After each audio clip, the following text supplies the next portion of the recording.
Well, greetings, friends. Shabbat Shalom. Always a pleasure to see you all. I will be on the road for the next week or so, and we'll light the candles for Chanukah, the Festival of Light, from wherever I happen to be at the time over the next 8 days. I will be here, there, and everywhere, and I will even have a brief stopover in Whoville. And yes, I have met the Grinch himself. Friends, as you have been reading, you've probably noticed that the theme of duality is continued. Joseph introduced his dreaming by telling two dreams. The brothers debated between two fates for him. He's presented with two dreams to interpret while in prison. He's about to be told two dreams by Pharaoh, 2 years after the cupbearer and baker incident.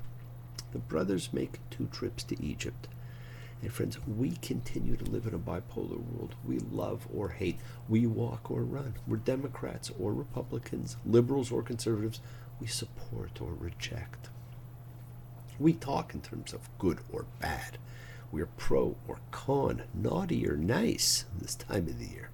Religiously, we see Christians or Jews. We celebrate Christmas or Hanukkah. We see things in black or white. When we do that, it's as if our arms are extended like being on a cross and we are missing everything in between. I love the shades of life in between, the shades and colors of understanding and acceptance and change, the gradation of life. So do not live in a world of opposites. Choose love and choose everything in between the opposites. And because I spend so much of my time being of service to the interfaith community, I have noticed that they too see things as either or. And they often alternate holidays, especially when they are really tight together. Celebrating Christmas one year and Hanukkah the next, Passover one year, Easter the next. Even observing with their children the commonality of holy dates as separate and distinct. Now, while some are, many are shared. And wouldn't it be better to teach how they are the same, not different? And special greetings and season of light wishes go out to my good friend Scotty, a man who's always been there for me and always will. And it is important to thank the special people in your life. Thank you, Scotty. Thinking of you, my friend.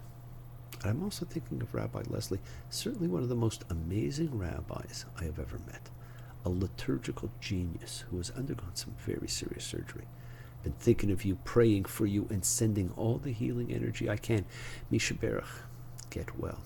And it was great talking to my old friend Philip the other day. I say old, he's not old, it's just our friendship old.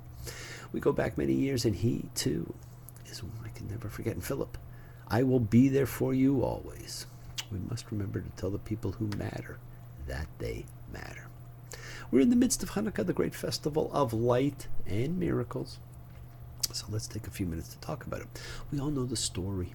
Around 170 before the Common Era, the temple in Jerusalem was sacked by the Syrian Hellenists, who forbid the practice of Judaism and erected an idol in the temple. For several years, there were terrible persecutions going on. And at one point, the Greeks arrived in Modin, a city just west of Jerusalem, which can still be visited today, by the way, where they ordered the Jews to sacrifice a pig to the Greek gods.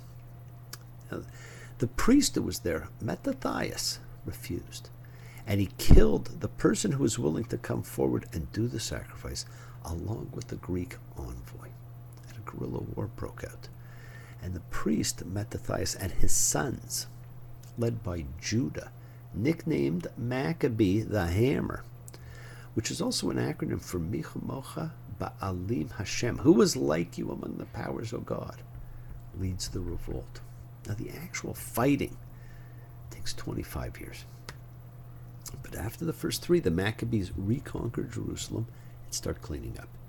And I'm sure to help make the time go a little quicker on the temple cleanup, they sang great songs. Let's not forget this great classic, Chanukah, oh Chanukah.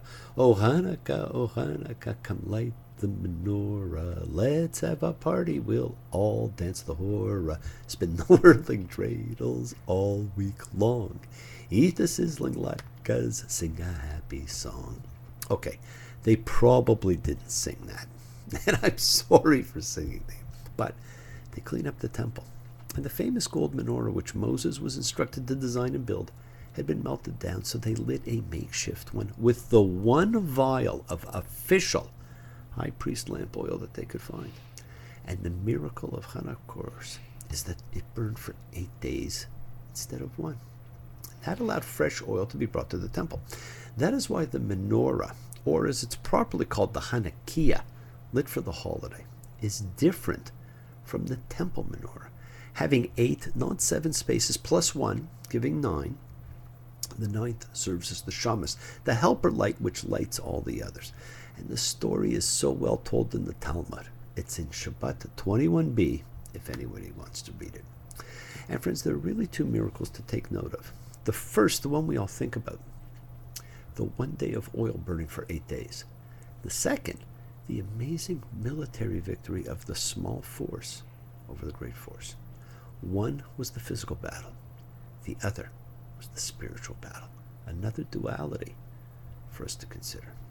And the holiday is celebrated with increasing light added to the menorah, as most call it, jelly donuts, latkes or potato pancakes, chocolate coins, also known as Chanukah gelt or money, and of course the dreidel, which some believe is the most popular game in the world.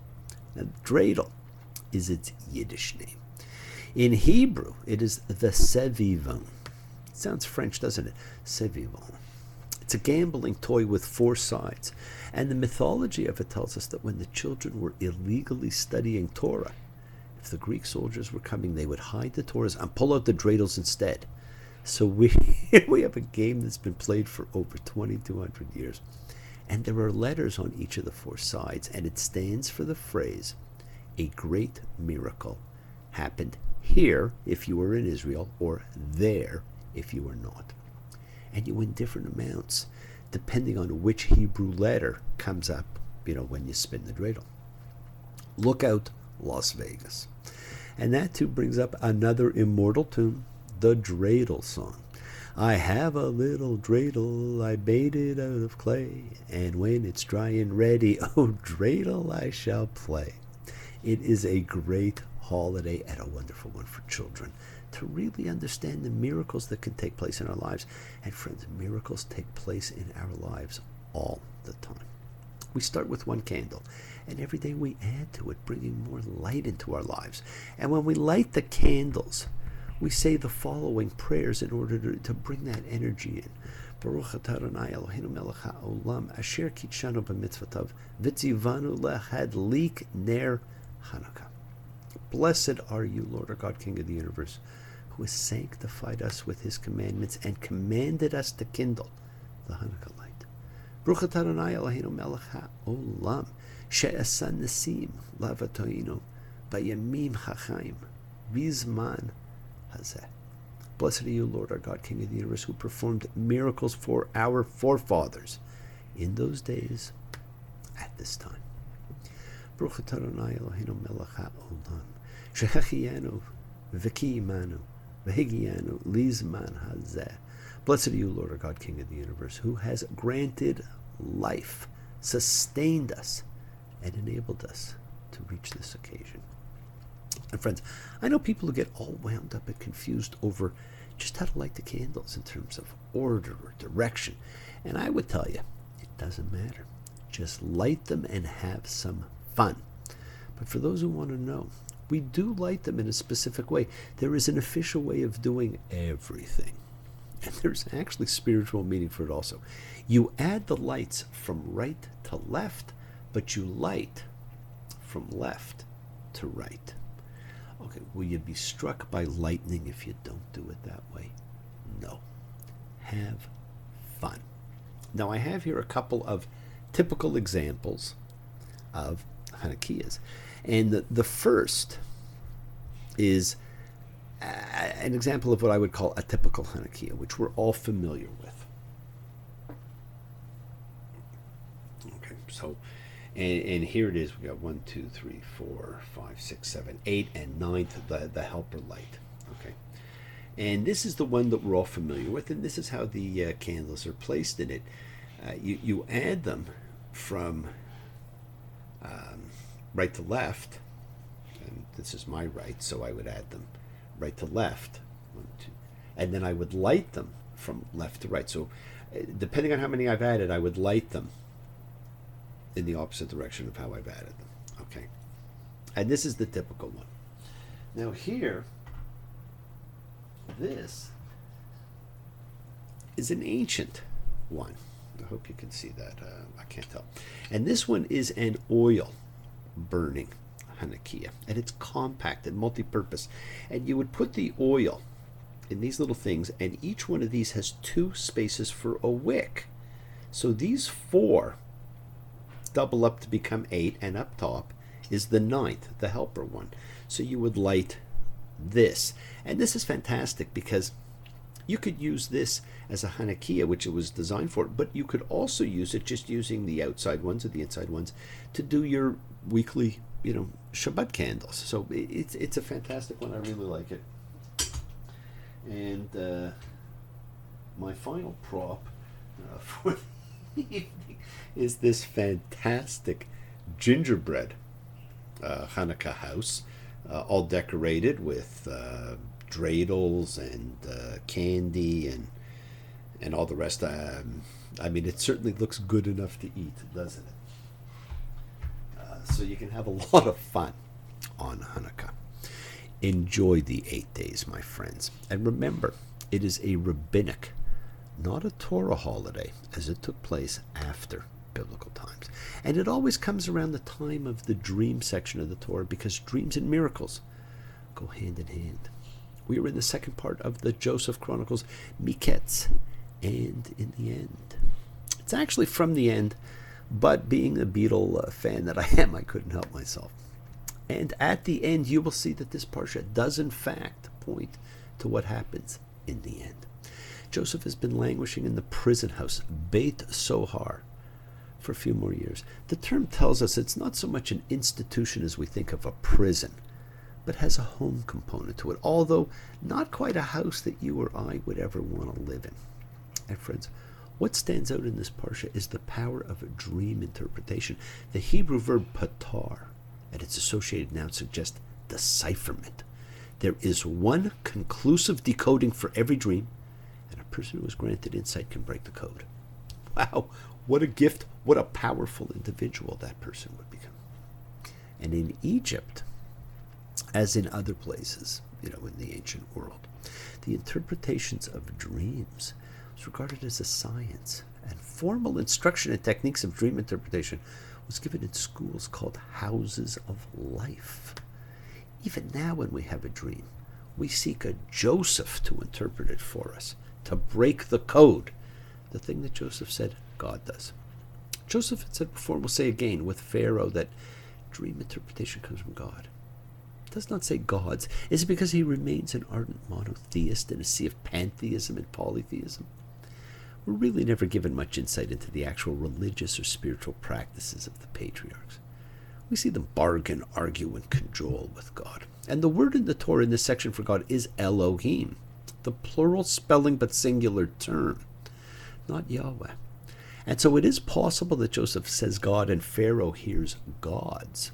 But friends, there are those who believe the Egyptians were much more monotheistic than has been suggested. They did believe in an unknowable, unseeable creator God, Atum.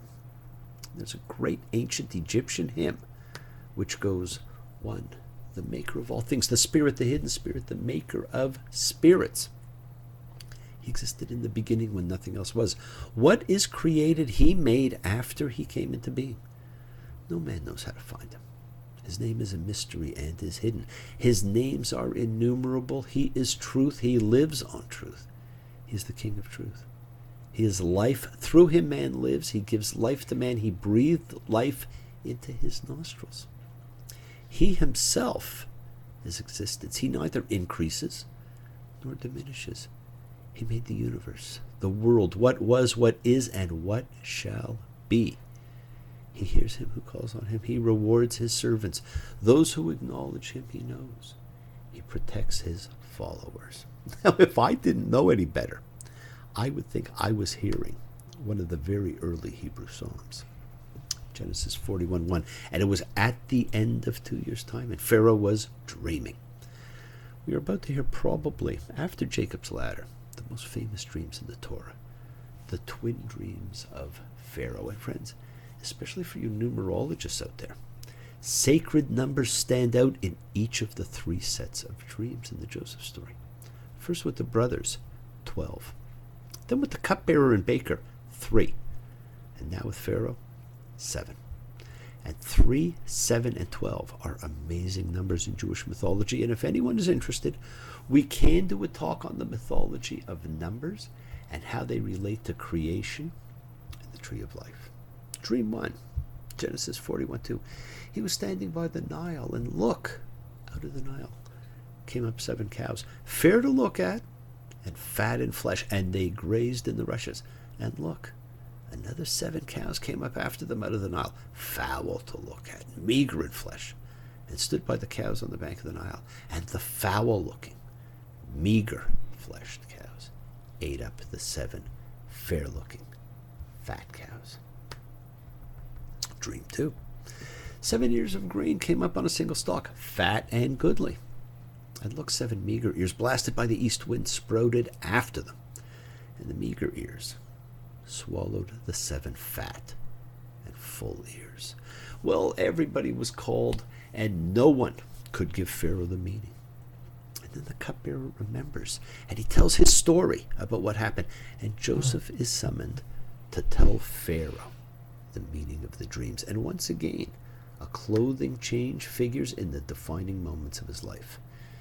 He's cleaned up and changed and brought to Pharaoh, and he will be changed again when elevated to viceroy. And there's an old saying, clothes make the man. Perhaps this is where it comes from.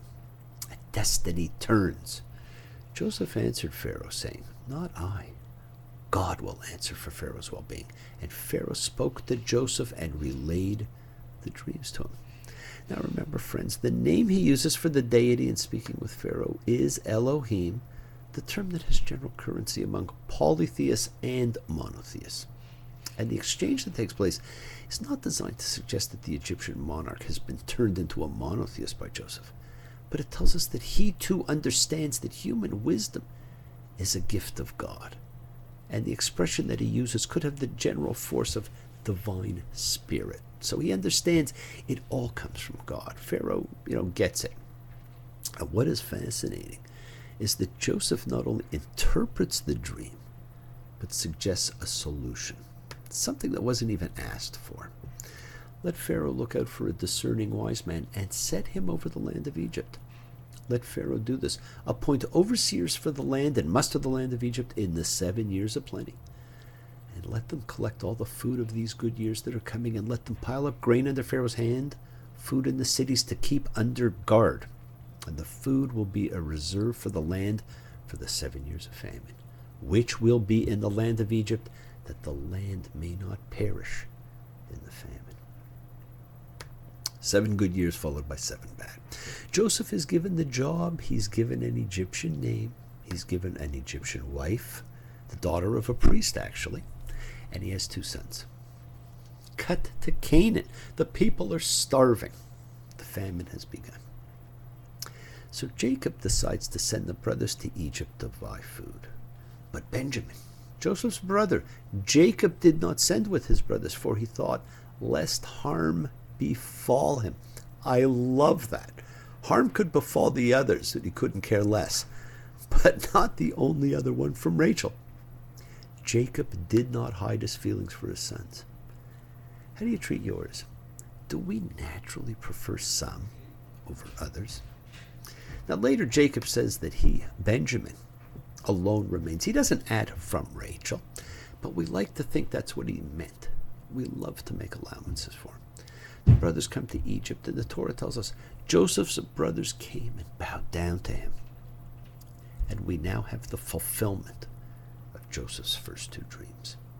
They buy food, they get accused of being spies, they don't realize Joseph speaks their language and understands what they're talking about. They're asked about their father. And they mention the brother who did not come and the one killed by beasts. And ultimately, they end up having to agree that one will stay while the others return home to get Benjamin. And they find their silver has been returned. 20 weights of silver. Does that amount sound familiar? It was what they sold Joseph for. Though the mills of God grind slowly, yet they grind exceeding small. And when they see it, they exclaim, We gam hine be'am tati. It's actually in my bag. And they're freaked out about this. Now, of course, there's no reason for the brothers to even think there could be a connection between Joseph and the strange incidents taking place. They haven't seen Joseph in 20 years and certainly would not have expected him to be the man basically ruling Egypt. He was 17 when they sold him. Joseph, we're told, became viceroy at 30. There's 13 years right there. And the first 7 years of plenty are over. That's 20. So the 7 of plenty and the famine's underway. So 20 years is a long time not to see somebody. They figured he was dead. We have seen they didn't know he understood their language. And we get insights into their psyche during this entire transfer of information between Joseph and the brothers. We learn through their fear and guilt that Joseph pleaded for his life when put in the pit. And friends, that adds another level of horror to what they did to him. And we see what it does to them. And they said each to his brother, But we're guilty over our brother, because we saw his soul's distress when he implored us, and we didn't listen. On account of that, this distress has come to us. This is the guilt many of us experience when we've done something that we know is wrong. We may want to make it right, but we don't always know how. But it goes further.